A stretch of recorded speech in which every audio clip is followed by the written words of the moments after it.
Welcome to the Columbia Institute for Ideas and Imagination and to Reed Hall. I'm Marie Dorigny, the Paris director of the Institute, and we're very happy to be here this evening for Jana Ndiaye Berankova's SNF Rendez-Vous de l'Institut, where she will tell us about her Institute project. Jana's taken over this stage many times already since becoming a fellow at Reed Hall. It's hard to keep up with her ideas, her imagination. But her productivity and enthusiasm have made it a treat to welcome her and her guests, as we did a few weeks ago when she invited the architect Pier Vittorio Aureli for a standing room-only event, and as we will on March 31st when she will launch L'École de l'Absolu, also being sold at the back of the room, a book of conversations with Alain Badiou, who will also be present at this event. And on top of being a remarkable intellectual achievement and one dear to Jana's heart, and in addition to having a very cool title and beautiful illustrations, L'École de l'Absolu is a beautiful object. As you will have seen from the display at the back of the room, Jana takes her books very seriously. Together with her husband, the painter Sheikh Ndiaye, she founded Suture Press, an imprint specializing in contemporary philosophy, architectural theory, and contemporary art, and pretty hell-bent on producing original and gorgeous editions. An architecture theorist, philosopher, writer, and publisher, Jana studied art history and comparative literature at the ENS and the EHESS in Paris and obtained her PhD in architecture at Columbia University. For her current project, Building Independence, she is writing about the theoretical discourse on architecture and urban planning in Senegal from the 60s to the 80s, the politics of West Africa during the independence era, and the attempts to create new forms of architectural symbolism in that period. Please join me in welcoming Jana.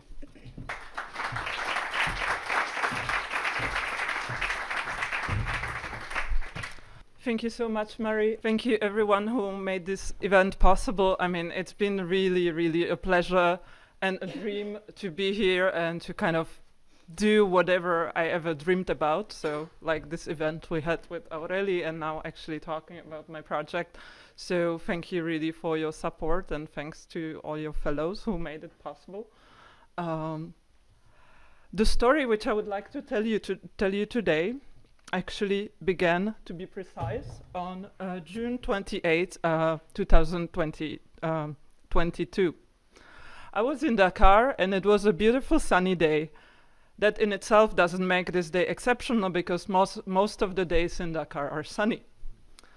With my husband, we drove by a building which has been built by a Bureau d'études Henri Chaumet and which used to house the archives of the Direction de l'Urbanisme. Shockingly, we realized that this building was finally torn down. Since April of that year, I had known that this building, an endangered species, a last trace of the ambitions of a long bygone era, would probably fall victim to the obscene real estate speculation that has been progressively making the city ever less livable under the corrupt government of Macky Sall. Without much success, I tried to contact one local and one international institution, pressing them to save the archives located in that building. On June 28th, facing the scale of destruction of this precious archival material, we arrived to negotiate with a few workers, and in an illicit manner, we entered the construction site. We organized a clandestine commando trying to save whatever we could before actually it ends up in trash. It wasn't the safest thing that I did in my life, and actually my facial expression that you see on this photo could be hardly translated in any polite terms. People often quote the writer Amadou Hampâté-Bâ, who, highlighting the predominance of the oral over the written tradition, has said, "When an old man dies in Africa, it's like a library that burns." Here the library has already burned, and I am not sure what Bâ's statement would mean in a country where a current median age of the population is around 19.4 years. The fact is that unwillingly, we ended up with a rather big fragment of this destroyed archive, My project here at the Institute consists in organizing the archive and making a simple Excel sheet so that these resources can be at least somehow used by future scholars. As a researcher, I must say this is not what I usually do. I'm not an archivist, and when I do archival research for a project or writing, I generally consult archival sources with a specific question in mind. Here, on the contrary, that strange object, the archive, has been giving me answers to questions that I did not even dare to ask. Since I began this project, the archive has been telling me stories.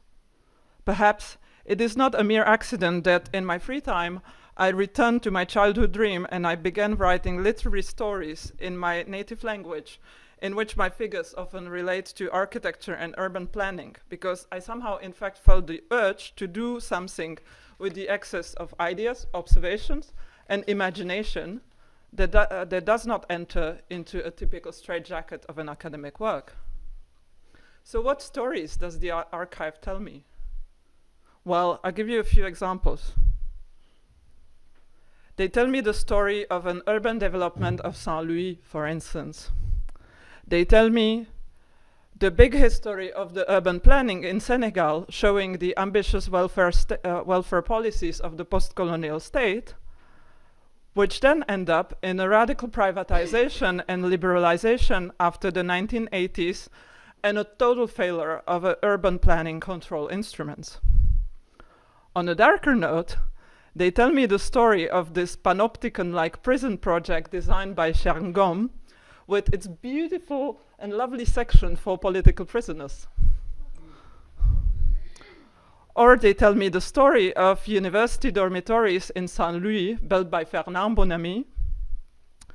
They also narrate the story about the attempts to create new prefabricated housing models in Senegal, or to develop tourism at the Petite Côte, the coast near Dakar. But since I assume that most of you are not familiar with the history of architecture and urban planning in Senegal, I would like now to begin the more serious part of my lecture and place the research questions that intrigue me in a broader historical overview. Those of you who are familiar with the topic might see that my overview is painted with relatively big brush strokes, but you might also notice that what I'm trying to do here is a kind of a synthetic yet transversal reading of urban history. Therefore, my talk will be punctuated by a series of pauses in which I will show the links between historical facts and more abstract theoretical problems.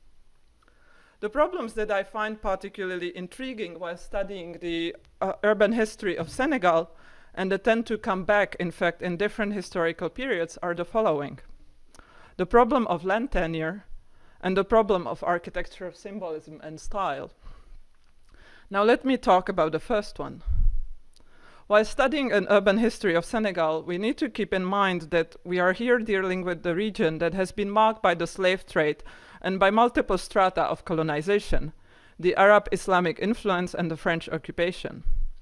The urban development of the territory has been linked from mid-17th century to mid-19th century to the evolution of comptoirs, such as Saint-Louis, Gorée, and Rufisque, which, although initially linked to the slave trade and to maritime commerce, then became also the first outposts of the colonization.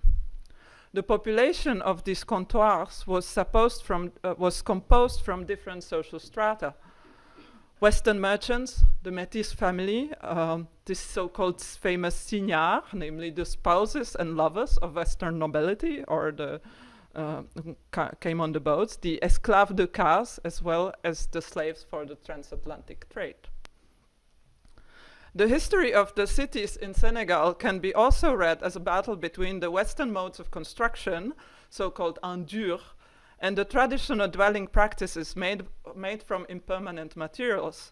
For instance, an author who dedicated a study to urban planning in Saint-Louis, Alain Sinu, mentions the so-called bataille de la paillote, namely the attempt of the general and colonial administrator Louis Faidherbe to limit the presence of the straw huts in Saint-Louis in the mid-19th century. Actually, I love this expression bataille de la paillote because it just to some extent shows the absurdity of the expression of the notion of bataille, the historic battle against something so absurd as a straw hut. But if we look at the urban organization of those comptoirs, notably the main one, which was Saint-Louis, we see immediately that it's based upon a grid structure. The grid has simultaneously a material and a symbolic value. It enables to establish a land property system and to turn the comptoir into a symbol of Western civilization. Those of you who, in fact, attended my last week event or maybe 2 weeks ago, the event with Pier Vittorio Aureli, might remember the moment in which we discussed the grid form as the ultimate form of abstraction. In fact, the grid form, which originated in the Greek gridiron system and was later actually perfected in Roman Cardo and Decumanus, has been somehow closely linked with the history of colonial expansion. And in architecture and abstraction, Aureli notes that the grid enables, I quote, the violence of land appropriation and the transformation of land into an abstract property. That its subdividing impulse abstracts the relationship between people and the human relationship to land into a readable and measurable form, immediately recognizable as antithetical to nature. In other words, the grid actually helps to naturalize the possession of land. In fact, the grid is an abstract tool of what Karl Marx, in the first volume of Capital, described by the term of primitive accumulation. For Marx, primitive accumulation is the origin of capitalism, the original sin. It is a process by which the means of production are privatized so that the exploiting owner class can profit from the surplus labor of those who must work for them because they lack other means. In this process, which Marx also linked to colonial expansion, the state helps to accelerate the transition from the feudal mode of production into the capitalist one. In fact, before the arrival of French authorities, who in 1817 definitely took possession of the comptoir of Saint-Louis and Gorée, the African land tenure system was based on the communal ownership of land.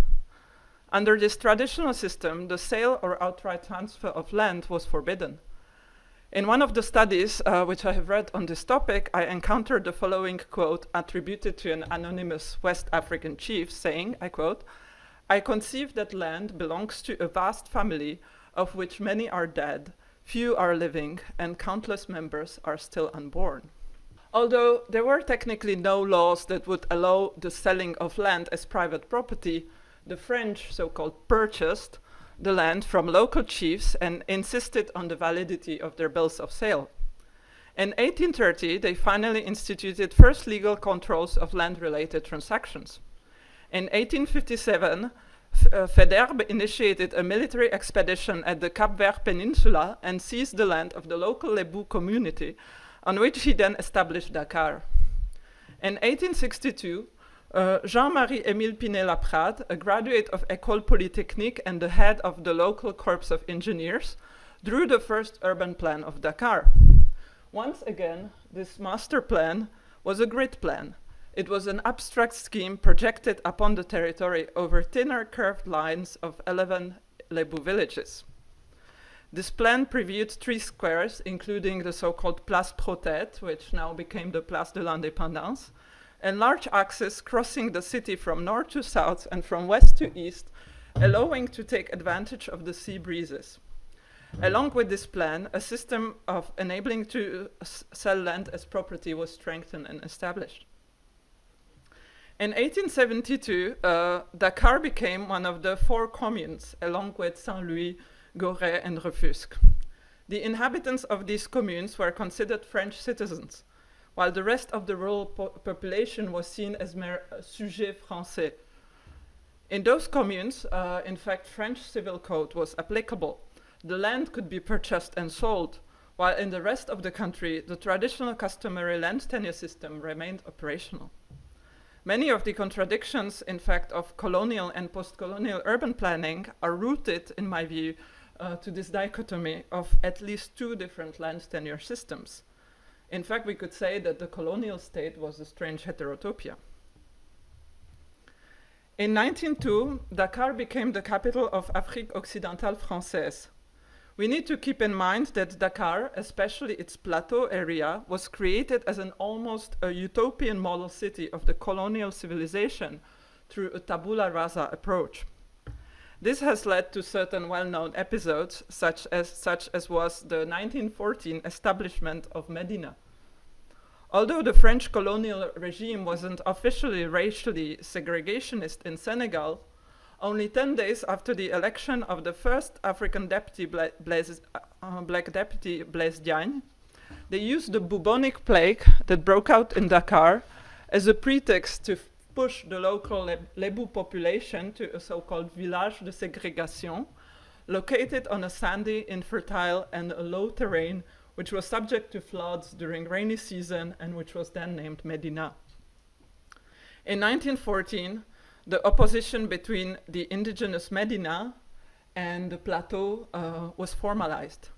In fact, plateau was the Ville Blanche, whose architecture used Greco-Roman, Neo-Renaissance, and even sometimes Victorian elements, and was often inspired by the French ville balnéaire, and was inhabited mostly by colonial officers occupying their spacious villas encircled by verandas.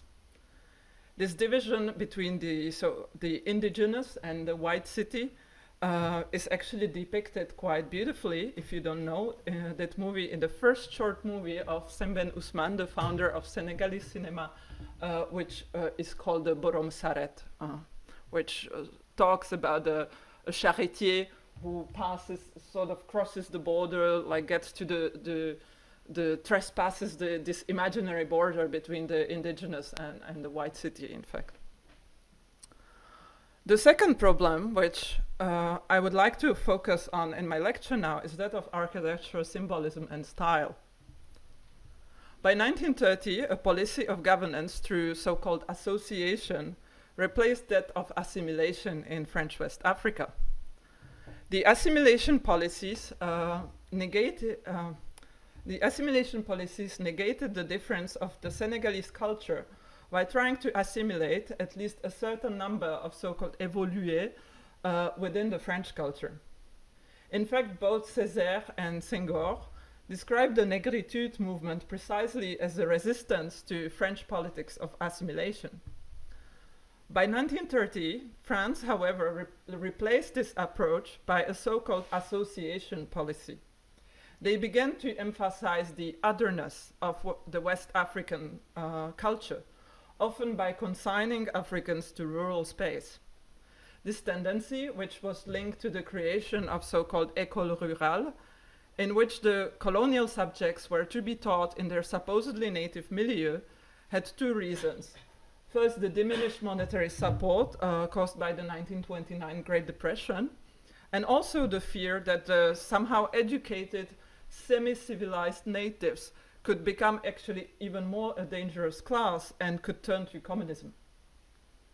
This policy, based on postulating somehow an immutable essentialist difference between the French and their African other, led to certain rather absurd tendencies, such as the tendency of the French colonial power to teach subject populations on how to live according to the so-called authentic African tradition. France would, for instance, sponsor Quranic schools in order to preserve the difference between the colonized and the colonizer. They would create ethnographic museums and reportedly even organize so-called traditional dances and festivals. By instructing the indigenous subjects on their own culture, they would strive to preserve the difference and therefore also the colonial domination. In architecture, this policy is epitomized in the so-called Neo-Sudanese style, the one that we see at the Sandaga market built by Jean de Messine around 1935, or the former polyclinique built by Henri Adenau around 1932. Although the Neo-Sudanese architectural style, through the Neo-Sudanese architectural style, in fact, the French colonial power attempted to pacify the local population by giving to some social service buildings forms that would be rooted in local culture and in its historical monuments. Yet the problem to which the colon faced in Senegal was, in fact, to what local architectural tradition should they refer? Unlike Morocco and Algeria, which had a rich tradition of the construction en dur, Senegalese architecture was mostly made from impermanent materials. How to give an architecture meaning to buildings in a country which lacks major monuments? How to create a new monumental style, a style that would be so impressive that it would convince the colonial subject to adhere to the discourse of the colonial power, when the only available local sources of inspirations are made from poor construction materials such as straw, wood, and mud? Ultimately, the architects of the Neo-Sudanese buildings found their stylistic answer in the Sudanese mud mosques on the Niger Delta. The Djenné Mosque was discovered in 1893 during a military expedition, and in 1907 it was rebuilt according to a model made by a French military engineer administrator. In the buildings such as Polyclinique, the forced concrete was colored in ochre in order to imply the mud of the mosque, and the drain pipes in fact imitated the projecting wood sticks, which in Djenné had a specific functional role because they served as buttresses, enabling to renew the mud exteriors every year after the rainy season. Although it seemed totally other, the building used these elements according to traditional Beaux-Arts symmetries. The Neo-Sudanese architectural style can be interpreted as a strange culture syncretism or as an invented tradition. This style highlights the fact that colonization operates not only through literal dispossession of its subjects, as for instance through the primitive accumulation of land, but that its battlefield is situated also in the sphere of culture. In my view, the Neo-Sudanese style epitomizes the way in which the colonial subject, in the name of the difference of identities, ultimately ends up dispossessed of its own culture and is therefore unable to return to a supposedly pure pre-colonial past. This style can be interpreted as a reification or ossification of the local constructive traditions. It operates through the détournement of the meaning of tradition. It is based on mimesis, on its imitation of local traditions, whilst a specific project of a colonial domination through culture. This architecture mimesis happens on the facade rather than within the plan of the building.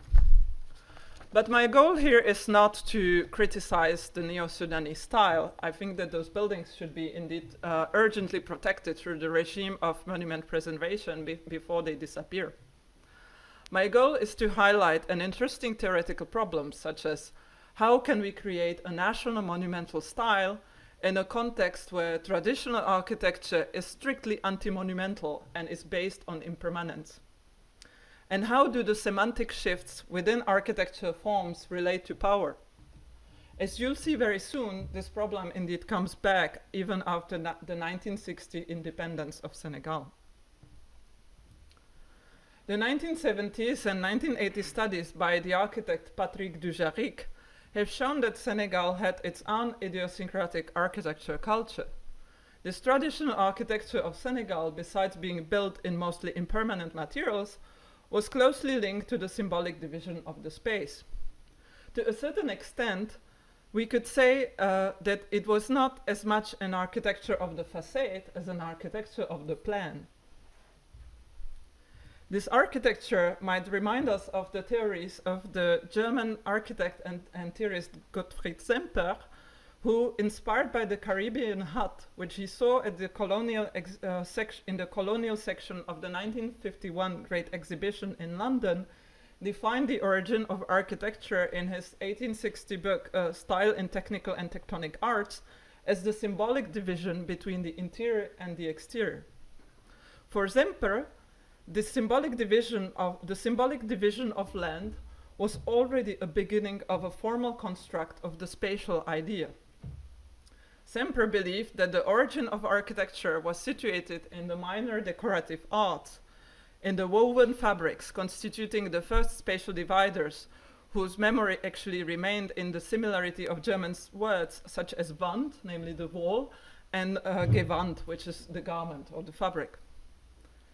If we adhere to Semper's proto-modernist definition of architecture, we could say that Senegal had its own rich traditional architecture culture because it had a rich tradition of different symbolic organizations of space. In other words, its architecture could be interpreted in its minimal, almost ontological sense as related to decorative arts such as textiles. In the period following the 1960 proclamation of independence, those questions of the idiosyncratic yet modern architecture style came again into the forefront in a totally different context. We have to keep in mind that in 1960, the capital Dakar was still a relatively small city, although its rapid growth already put a considerable pressure on its urban infrastructure. For instance, to give you some numbers, in 1939, Dakar had around 93,000 inhabitants. In 1960, it was already 300,000. And now, actually, in 2024, it was 3.4 million, and which is an unofficial count because obviously many people are not even counted. So it's perhaps more closer to 4 million of inhabitants. So just the stress on the infrastructure is really huge. In terms of politics, I would say there's a certain continuity between the pre-colonial and the post-colonial period.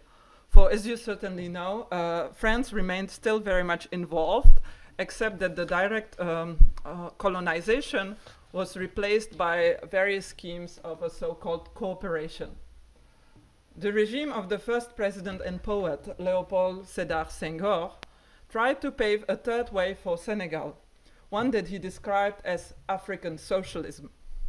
The word socialism might sound radical to you, but we have to keep in mind that it is precisely a concept that enabled Senegal, unlike other freshly independent countries, not to align itself with the communist bloc while still retaining some aspects of the planned economy. To give you a better understanding of that, let me at least allude to some contradictions that we can find in theoretical writings of Léopold Sédar Senghor, who here in France might be in fact more known for his involvement in the interwar négritude movement. Many of these considerations of Senghor can be found in his essays in the collected volumes of his writings called Liberté, and also in a little book from 1976 titled Pour une relecture africaine de Marx and Engels, namely a sort of an African rereading of Marx and Engels. Here, Senghor, who is mostly interested in the early writings of Marx, defines socialism as, I quote, a self-creation of man, namely autocréation de l'homme. And he exhorts Africans to live according to the values of their ancestral civilizations. He is specifically interested in those writings of Engels and Marx in which these authors put emphasis on the importance of superstructure, superstructure which, in fact, in Senghor's own writings, will be translated into the importance of culture. For instance, he writes, I quote, that what should interest us Africans is to know if, in reality, the superstructure, that is to say, cultural facts, are not as influent or agissant, I do not say more, than economical facts. Marxist critics reproach Senghor that he neglected the question of economic redistribution. However, he had quite a lucid intuition here, I think, that any true decolonization must also happen in the sphere of culture. This had quite a big impact on the arts and architecture in Senegal. Just to give you an interesting fact, in fact, under his government, at least 25% of the national budget was dedicated to culture and education, which, as you can imagine, is quite huge. Senghor dreamt of creating a so-called École de Dakar and of transforming Dakar into an international artistic hub. He believed that he could forge a new cultural identity through architecture, literature, theater, and visual art. It was under his governance that in 1966, the first World Festival of Negro Art was organized in Dakar, stressing the reciprocal influence of Europe and Africa, such as, for instance, the links between West African avant-garde arts and African wood carving. In his view, Dakar was to become an epicenter of what he described as so-called civilization of the universal. A civilization that, according to him, would be truly universal because it would combine both the Western analytic reason and the African intuition. And I mean, if you read Senghor, all his talks about like how, you know, the Africans are the intuition and let's say the West is the analytic reason. I mean, you might be quite troubled by a certain very rigid essentialism of his writings and the way how he sees things, you know. But that's just on the side. I would say that Senghor himself is a great writer, is a great poet, he's a great orator. But very often, if we study really his work, the beauty of his speech covers certain theoretical inconsistencies, which I think would merit a detailed critical study. For instance, in this little book which I mentioned, Pour une relecture africaine de Marx et Engels, he adheres to concepts of Marx, but at the same time he literally rejects the notion of class, saying that in West Africa, colonization and slave trade have impoverished all socio-professional groups so much that there is simply no class division. However, in the same text, a few paragraphs further, he literally contradicts himself by admitting that in 1960, 95% of national territory belonged only to 15% of population, including his family, and that the land ownership therefore constitutes a major problem of decolonization. Historical studies have shown that even during the period of the slave trade, certain social groups, such as the urban métis or the mixed race population of Saint-Louis, actually benefited from the trade. If that is true, then how it can be true that there was simply no class division in Senegal? I don't know. Unlike Marx, Senghor also did not dream about the abolition of the state. He wanted to build a strong and independent state. He claimed that it was more important to redress the inequality at a global level between the rich states of the West and the poor states of the South than to deal with the inequalities inside Senegal. This might be one of the reasons why filmmakers such as the more traditional Marxist Sembène Ousmane, which I already mentioned, in fact mocked the independence as somehow impotent. And in his great movie Khala, he depicted the rise of the national bourgeoisie, where, you know, the kind of intimate impotence becomes almost like a symbol of the impuissance of the new independent state. It's a very funny movie, I would recommend. Whatever might be the problematic aspect of Senghorian politics, the fact is that, as I said, his thinking really influenced culture and art in Senegal. To conclude, I will discuss here the impact of his theories on the field of architecture. Soon after the independence, the question, in what style should we build, came again into the forefront. How can we create a truly modern architecture that would symbolize African meanings and values?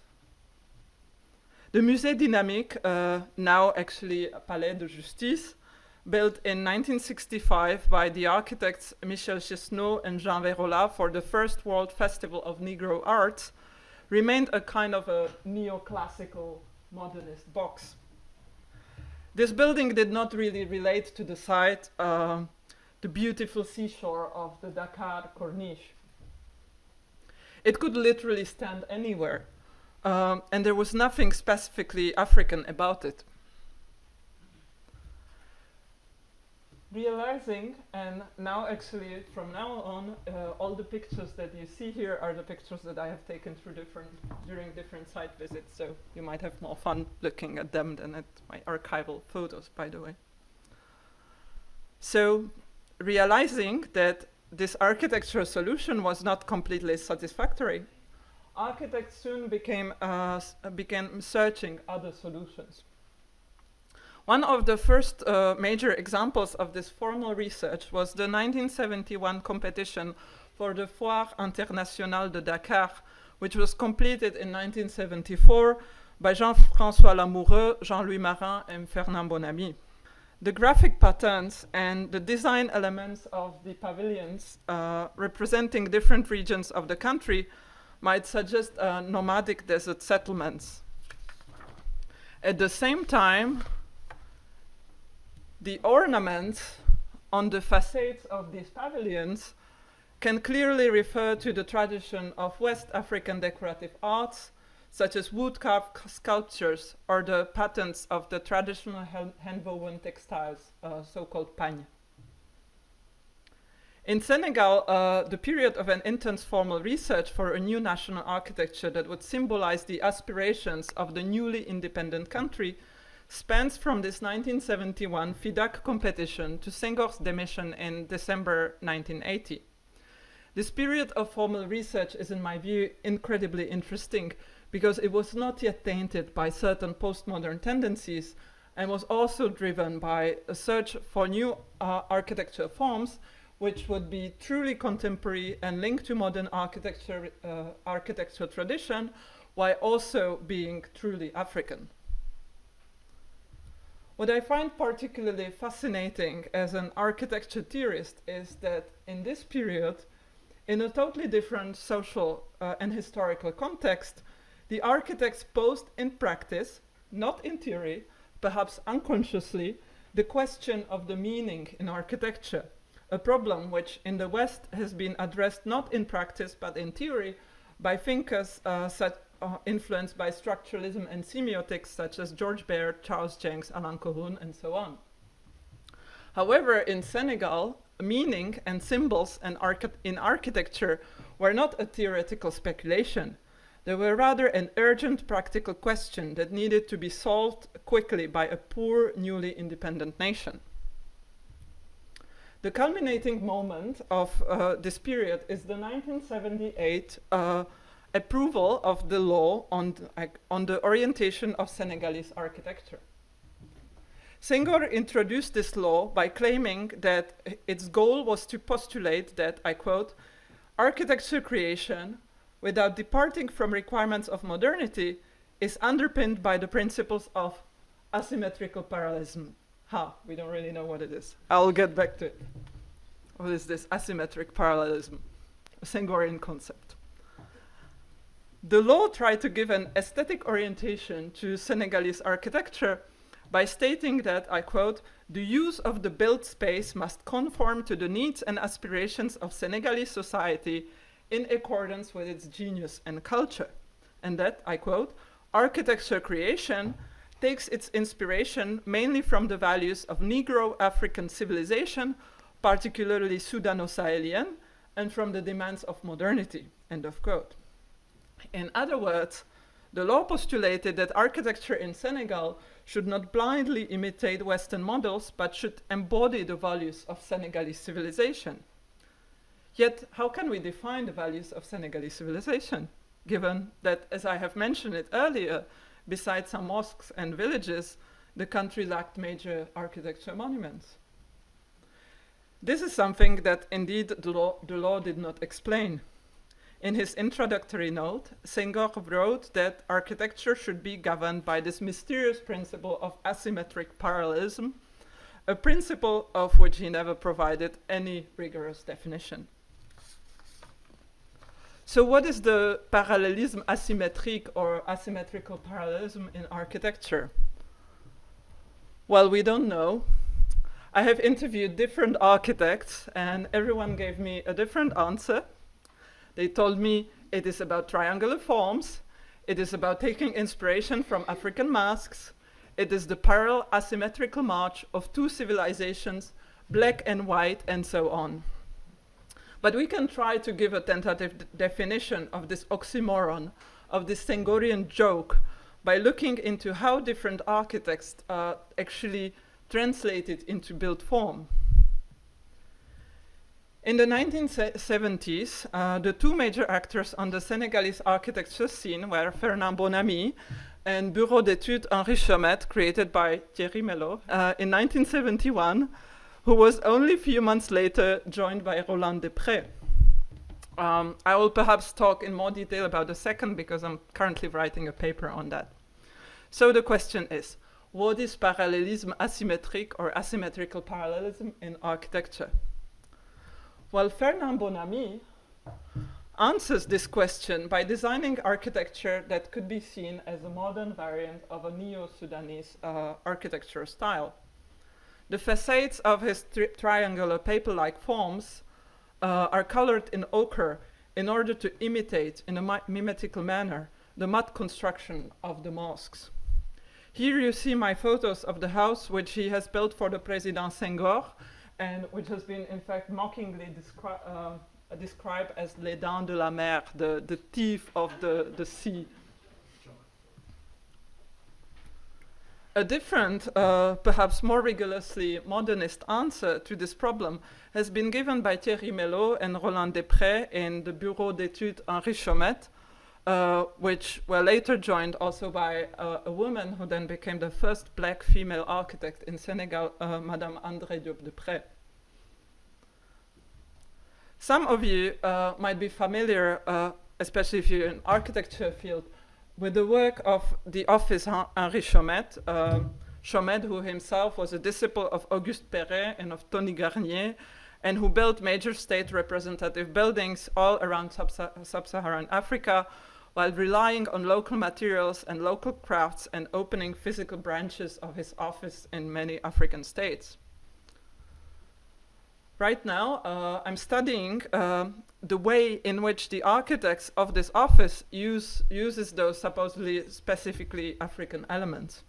For instance, if we look closely at the project of the École nationale d'administration in Dakar, which was built between 72 and 75 approximately, we can notice the use of the local materials, such as this Rufus stone, or even those handles, these kind of sculpture guardrails, which might seem inspired by, some of the African wood carving. Or we could even think of the facade and the patterns on the facade as being inspired by some of the traditional Senegalese fabrics. A stunning architectural element of this building is the so-called Case Mouride, or the Moorish house, which houses the school refectory, and whose pyramidal form might be seen as a reference to Sheikh Anta Diop's theories on the Black Pharaohs and the pyramids in West Sudan as the origin of civilization in Africa. And it has this really kind of sculpture, wood-carved, really interested ceiling there. Likewise, in the auditoria of the University Cheikh Anta Diop in Dakar, which were completed in 1976, Desprez and Melot covered the facade by seashells pressed onto white cement. The brick pattern cladding on the basis support of the building has this really interesting sculpture aspect, I think, which might remind us of some of the Porte d'Ogon. The communal outdoor space among the 4 volumes of that building might be a reference to a so-called paint. In fact, what is quite interesting in the work of Melot, Desprez, and Chomette is that African symbolism doesn't appear only on the facade, but also in the plan.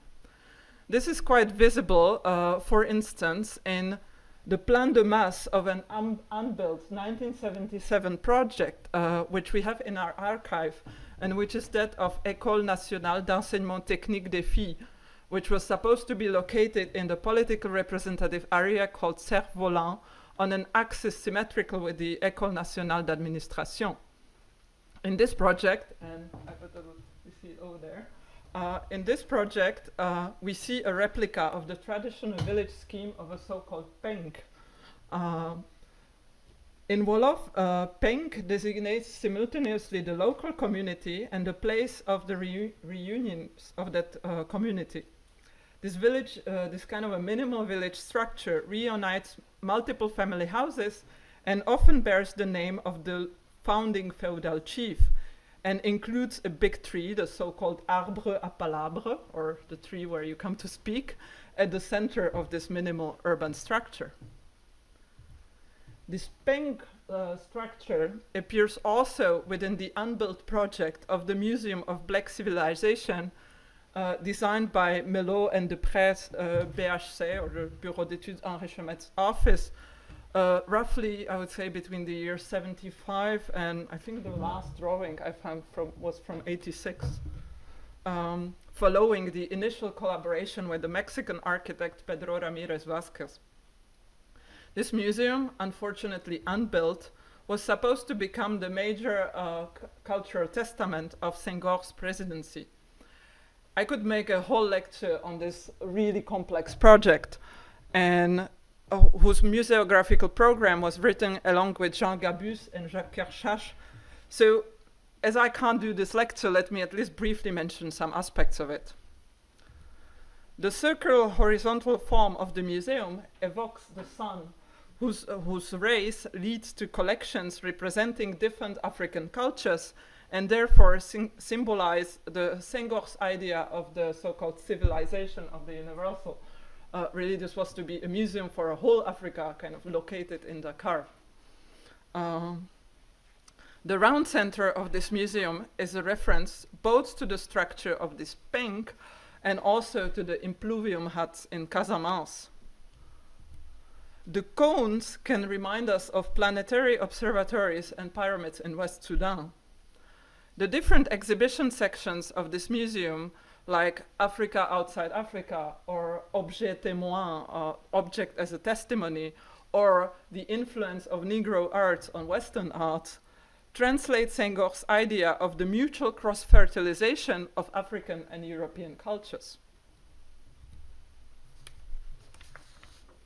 Many of Senghor's theories on art can be projected on architecture.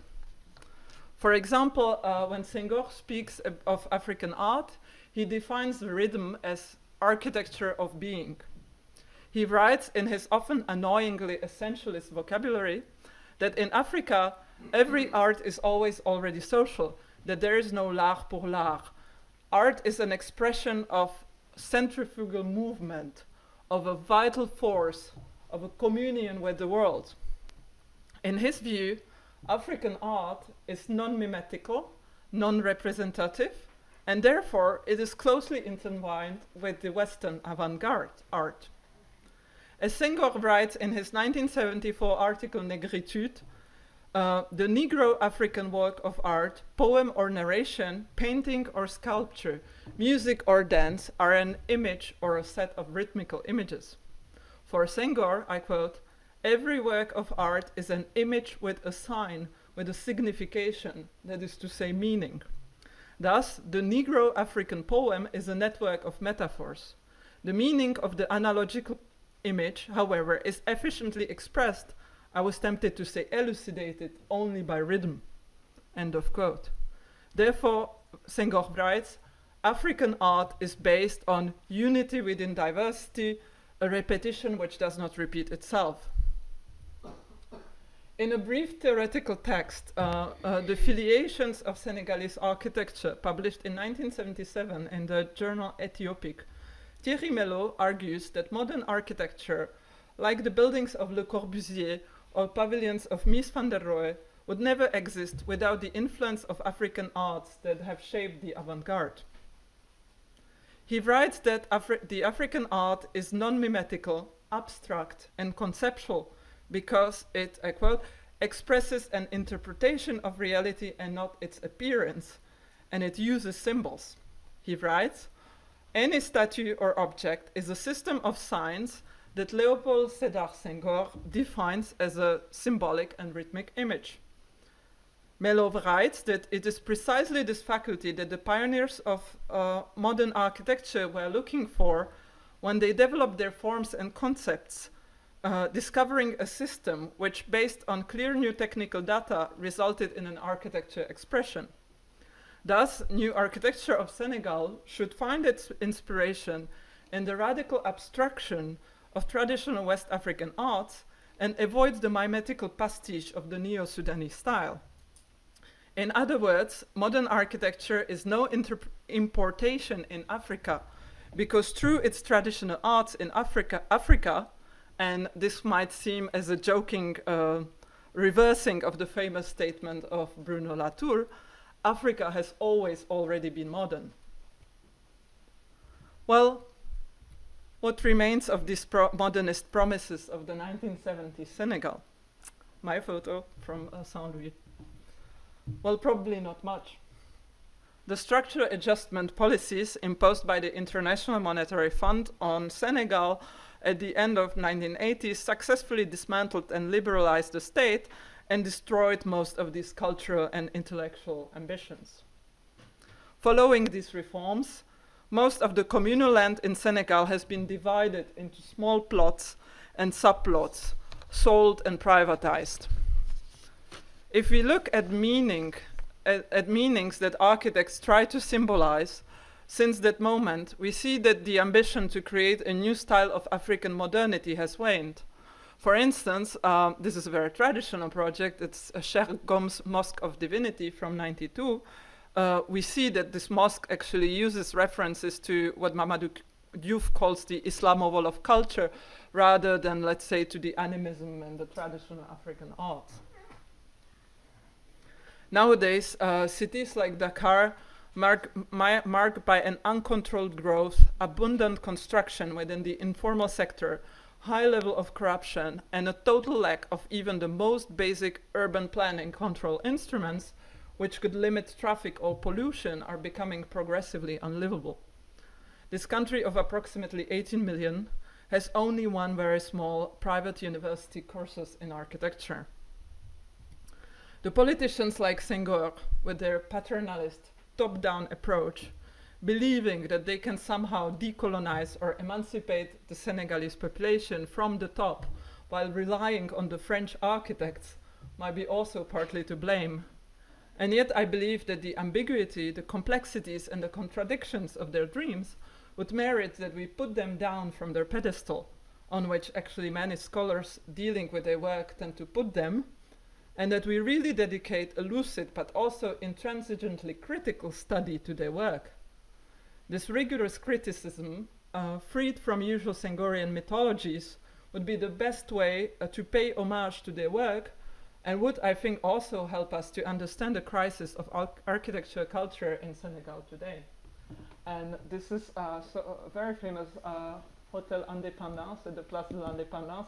This is before the renovation, and this is what it became a few years ago after the renovation. So you see the change is quite drastic. Okay, well, thank you so much.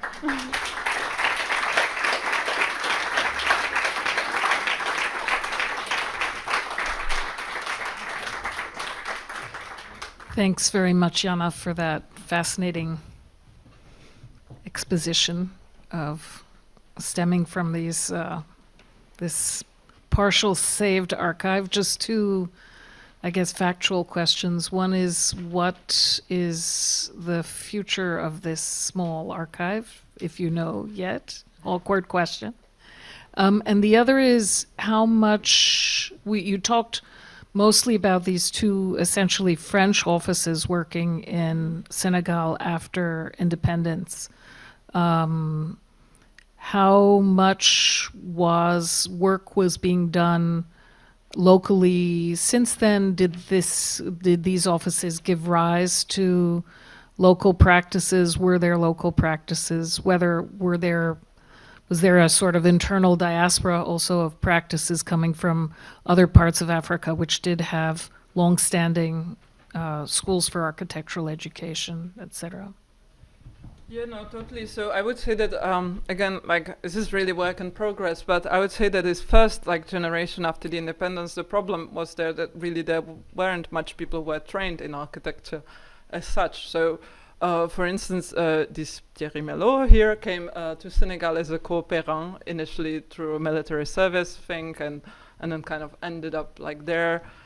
And so, but the interesting thing, because at the time they actually created an architecture program, so there was a whole generation who studied, and to whom those people were actually sometimes teachers, like this André Diop-Depré, whom I met in Senegal. This is a really interesting lady.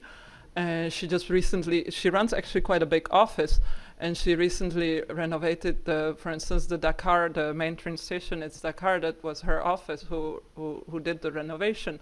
So there was a generation that sort of like came out of that. There's also figures like Sherngom, whom I mentioned somehow, perhaps not in a totally just manner by showing this mosque, but he also did like some other projects, like more kind of a brutalist architecture style. I think his style is kind of really difficult to pin down, because he tries to like go from a style to style in a bit opportunist manner. There's also some architects which I didn't really work that much onto, but I found in the archives there was, I think, certain person named Moussa Fall. I don't really know what he built, but I found few plans in our archive. If you look, for instance, at this, what is interesting, if you look at this 1978 law on Senegalese architecture, well, it actually talks about those problems of style, because there was this idea that nobody knows how to build, so we need to somehow create a nice country, you know, somehow have a nice architecture here. But there's also a second part of that law which speaks about the architecture assistance services by the Direction de l'Urbanisme, where actually it defines the financial limit under which you don't need an architect, and which if you build above a certain financial limit, you need an architect. But so that it wouldn't be, I don't know how it worked in practice really, that sounds really ambitious, you know, for the kind of state infrastructure they could have, but you know, the law basically states that if you build above that limit, you can go to Service de l'Urbanisme and they can design your house, you know, so that actually there's some sort of a common architectural, so you know, the urban environment actually resembles something.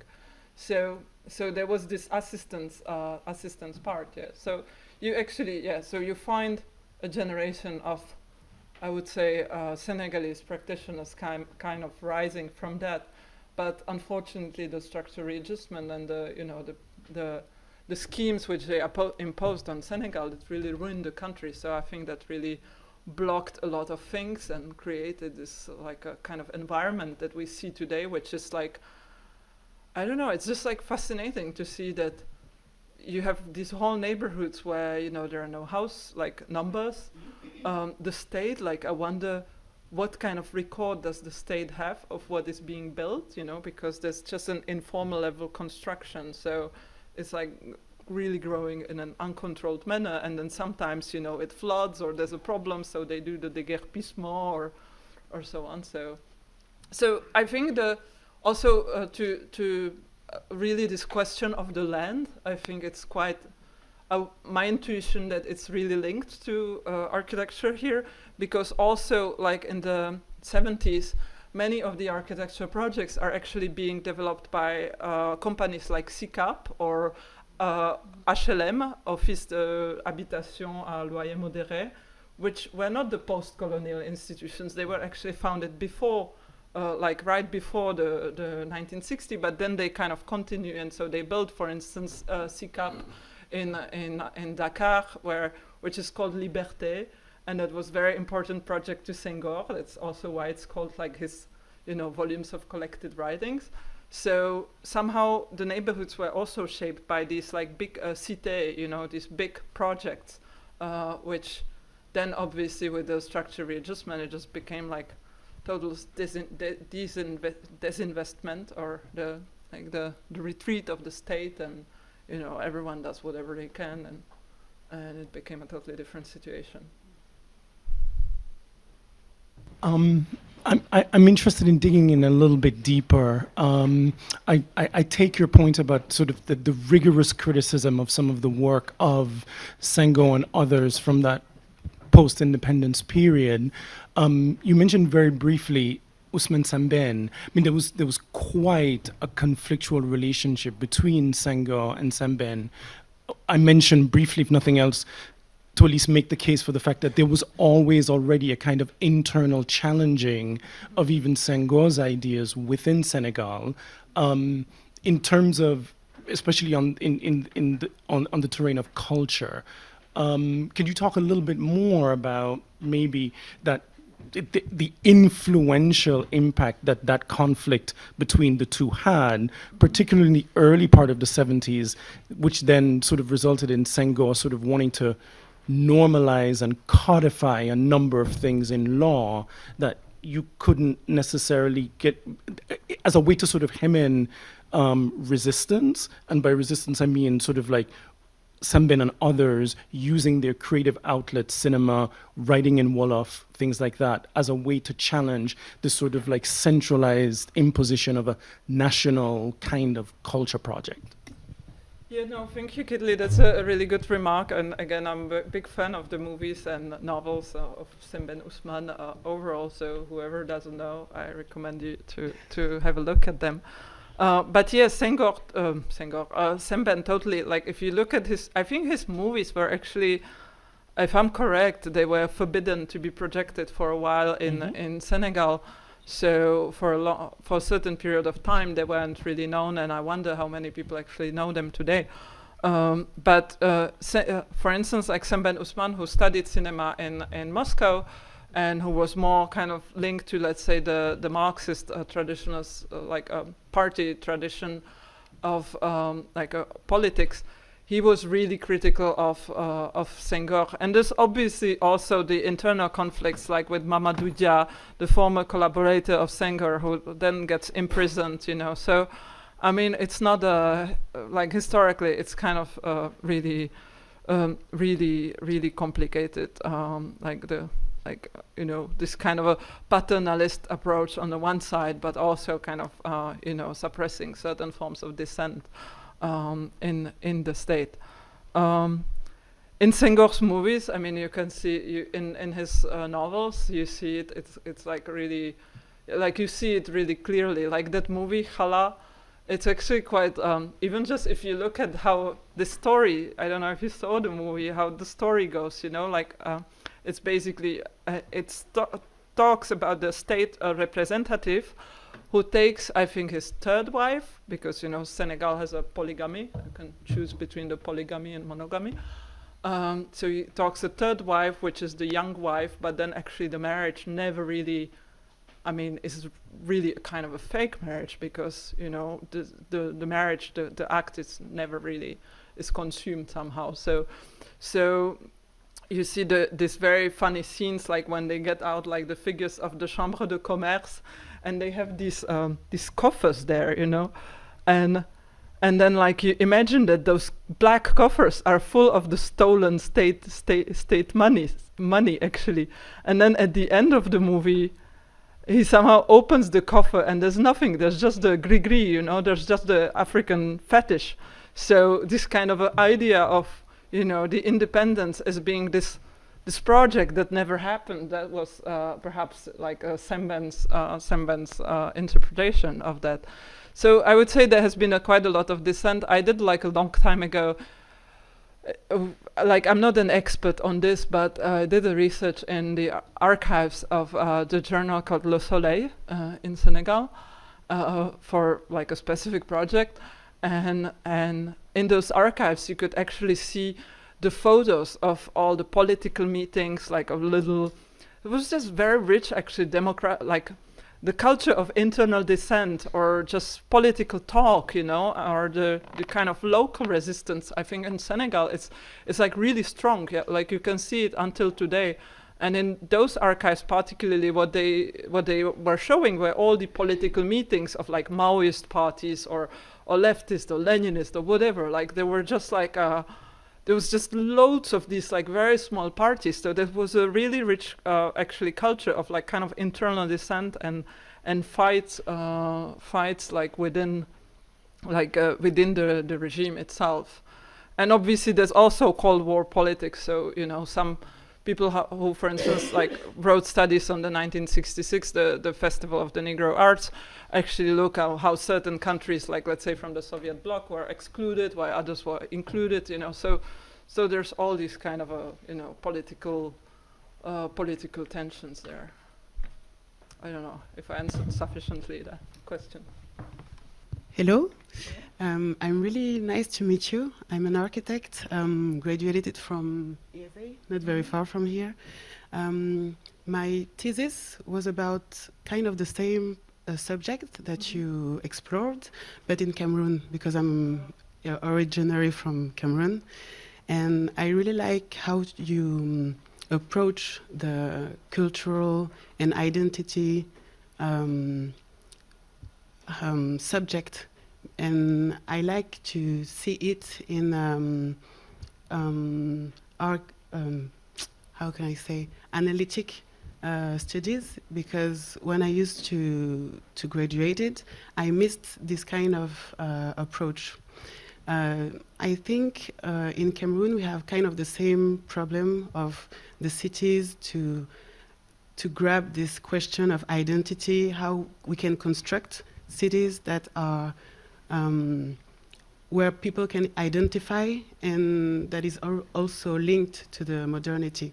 So I wanted to ask you, without this chance that you had in Dakar to take this archive, which approach would you could you advise, or in your opinion, how can cities without all this texts and image and heritage can bring this question? Sorry for my English.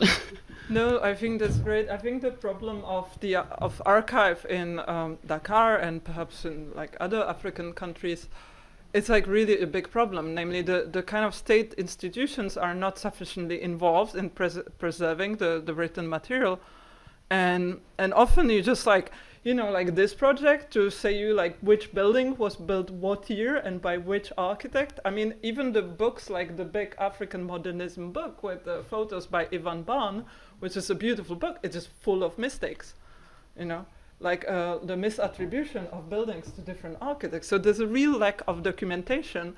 And so actually, somehow when I started doing this, I met few people in Dakar, and some of them, I'm not going to give names, were saying, oh, you know, it's not possible to find any archives here because you go there and nobody's going to talk to you. I already tried. I didn't find anything. We run a, you know, this architecture thing, and we don't even have a single plan, which to a certain extent is partly true. But then I just think you really have to go there, you know, and you really have to talk to people. So first, for instance, besides this archive that we found, which is a part of the project, I then actually found a topic I really want to write a paper on. And so I started searching for archives, and these archives were not preserved. So there's like nothing, right? But then if you actually go to the buildings and you talk to people there, sometimes you just end up finding, maybe not in a great shape, you know, but you kind of end up finding something. But I would say there's a, you know, so I think the thing that, you know, you just have to do is to really go to places. For instance, like many of those buildings, like if are like schools, you might be able to just go there to talk to an employee, and then they end up telling you that, you know, that they have this or this plan, you know, somewhere in the socket, and you kind of end up finding them, and you give him some little pocket money or whatever, and you kind of have your information.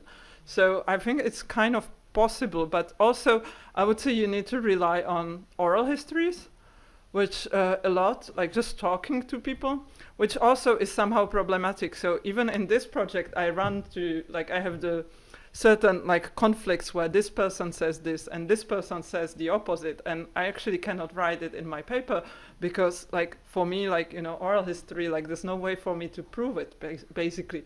So I think it's really complicated, but it's like worthy the work. You just have to go to places and you have to talk to people and just really insist, you know, and get used to the African, like the Senegal, they call it the wahale, the negotiation. So you just really have to be on place and try, you know. It's not a kind of research that you can do like while not being there. You just really have to. And it's kind of an absurd amount of energy for writing one research paper, basically. But I think that's also what makes it kind of fascinating in a way that, this kind of amount of struggle, you could write a book elsewhere on it, but here, you just put together pieces of information and say, oh, this building was built by that person in that year, because even this most basic information, you just don't find it, and it's kind of crazy. So yeah, what you see like very polished now here, it actually took a lot of time to just put the collect the information and put it together. So I would say just be on site and just go to, I'd say, construction permit office, the buildings themselves, like see if they have like something there, like really try to go different places. Or sometimes you run also, it happens to me, I run to things where probably because of certain political interests or rumors that I cannot repeat, like someone just got the legacy of someone else, and then you just can't talk to that person or can't access the archive. So, I mean, there's a lot of strange things, but you just have to keep trying. There's not really a solution.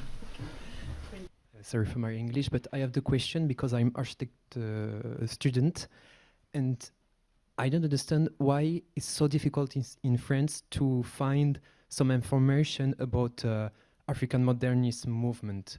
And I don't know why, because this is the French architect, Henri Chaumet. He built 100 buildings across Africa in Ivory Coast and in Senegal. This is exceptional building.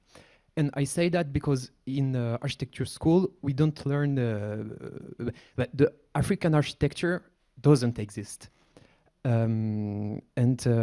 It's really rich architecture. It's really, for me, it's like the third way between the modernist architect like Le Corbusier, but Le Corbusier is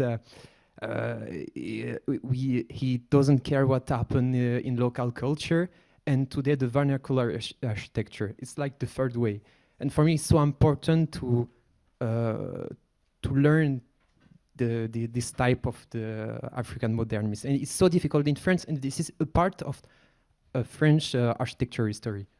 And I say that because I'm from Reunion Island, and when I look at Henri Chaumet building, I remember when I was child, and he used exactly the same technique, architectural techniques in the building. This is the same architectural environment. It's really weird because it's not this architectural link between two territories.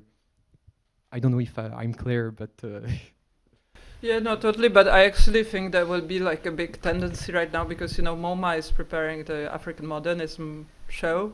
So I think like the French institutions will probably jump on the train after that. So I think in the next years there will be probably a lot of interest into this kind of legacy, which is a problematic legacy, as I say, but it's kind of interesting precisely because it's problematic, because of its internal contradictions. Like it's interesting topic to study. So I think there will be even more, like in the next years, I would expect to be like a big boom in that. And often, as I say, it's again the problem of the archives. Those archives, for instance, the archives of this office stayed in Dakar, and then they didn't have where to store them, so they somehow gave them to the owners of the buildings, which.